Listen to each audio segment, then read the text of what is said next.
ভগবান মানে দেখতে হবে সুন্দর এবং সুদর্শন, দেখলেই যেন মনে একটা ভক্তি হবে। কিন্তু পুরীর মন্দিরে 3 হাত পা ছাড়া মূর্তি বিগ্রহ যেন চোখ পাকিয়ে ভয় দেখাচ্ছে। এ কেমন মূর্তি? এর পেছনেও রয়েছে অজানা এক রহস্য। জগন্নাথ দেবের মূর্তি দেখতে ঠিক এরকম কেন? এই নিয়েই আমাদের আজকের পর্ব, এ কেমন ছোট জগন্নাথ। আশা করছি ভিডিওটি আপনাদের খুব ভালো লাগবে, দেখতে থাকুন। জগন্নাথ দেবের মূর্তি দেখতে ঠিক এরকম কেন জানতে হলে আমাদের ফিরে যেতে হবে ত্রেতা যুগে। শ্রীকৃষ্ণের তৈরি অপরূপ দ্বারকা নগরী। সেখানকার মনীষীরা একদিন বলরামের মাতা রোহিণী দেবীকে জিজ্ঞাসা করেন, আমরা এত সেবা করার পরও প্রভু শ্রীকৃষ্ণ কেন সব সময় অন্যমনস্ক থাকেন? সব সময় যেন তার মুখে একটা বিরহের ছাপ। কোনো মতেই কারণ বলতে রাজি হয় না রোহিণী দেবী। অবশেষে সকলের জোড়াজুড়িতে একটি অন্ধকার কুঠরিতে বসে কারণ বলতে রাজি হন, কিন্তু শর্ত একটাই, বলরাম ও শ্রীকৃষ্ণকে কোনো মতেই সেই কুঠরির ভিতরে প্রবেশ করতে দেওয়া যাবে না। সুভদ্রা দেবীকে সেই ঘরের দ্বার পাহারায় রাখা হলো।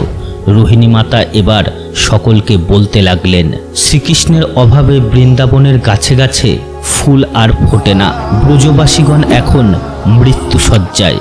নন্দরাজা আর মা যশোদা প্রতিদিন মাখন তৈরি করে গোপাল গোপাল করে কাঁদতে কাঁদতে অন্ধ হয়ে গেছে। সুভদ্রা দেবী এইসব শুনে কখন যেন পাহারা ছেড়ে গৃহের দিকে ঘুরে অবাক হয়ে গেছে। তার চোখগুলো বড় বড় হয়ে গেছে। বলরাম ও শ্রীকৃষ্ণ সেই পথেই যাচ্ছিল। সুভদ্রা দেবীকে একটি ঘরের দিকে দাঁড়িয়ে থাকতে দেখে তারা দুজনে এসে সুভদ্রার দুপাশে দাঁড়িয়ে পড়ে। তারাও রোহিণী মাতার কথা শুনে একদম অবাক। তাদেরও চোখগুলো বড় বড় হয়ে গেছে। শ্রীকৃষ্ণ, বলরাম এবং সুভদ্রা বিকারগ্রস্ত হয়ে পড়েছেন। তাদের হাত পা শরীরের ভিতরে ঢুকে যেতে লাগলো। ঠিক সেই সময় নারদমুনি ঘটনাস্থলে উপস্থিত হয়ে ভগবান শ্রীকৃষ্ণর এই দিব্য রূপ দর্শন করেন। নারদমুনি ভগবান শ্রীকৃষ্ণের কাছে প্রার্থনা করলেন, হে ভগবান, আমি আপনার যে রূপ দর্শন করলাম সেই রূপে আপনি সকলের সামনে আসুন। ভক্তের বিরহে আপনিও যে স্বয়ং বিকারগ্রস্ত হয়ে পড়েন তা জগৎবাসীকে জানানো একান্ত প্রয়োজন।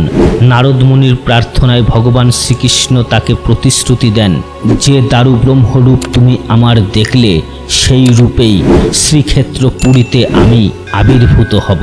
নিজের প্রতিশ্রুতি রাখতেই পরে শঙ্খক্ষেত্র পুরীতে মহারাজা ইন্দ্রদুম্মুর ঘরে জগন্নাথ রূপে আবির্ভূত হন ভগবান শ্রীকৃষ্ণ। ভক্তের দুঃখকে চোখ বড় বড় করে তিনি নিজেই হরণ করে নিচ্ছেন। জগতের নাথ যে তিনি, আমাদের জগন্নাথ। পূর্ণ শ্রদ্ধার সঙ্গে কমেন্ট করুন জয় জগন্নাথ। ভিডিওটি ভালো লাগলে একটি লাইক ও শেয়ার করতে একদম ভুলবেন না। এরকম নতুন নতুন ভিডিও নিয়ে আমরা প্রতি মঙ্গলবার ঠিক 9টায় আপনাদের সামনে উপস্থিত হব। সবার আগে নোটিফিকেশন পেতে এক্ষুনি চ্যানেলটি সাবস্ক্রাইব করুন। জয় জগন্নাথ, জয় শঙ্খক্ষেত্র পুরী।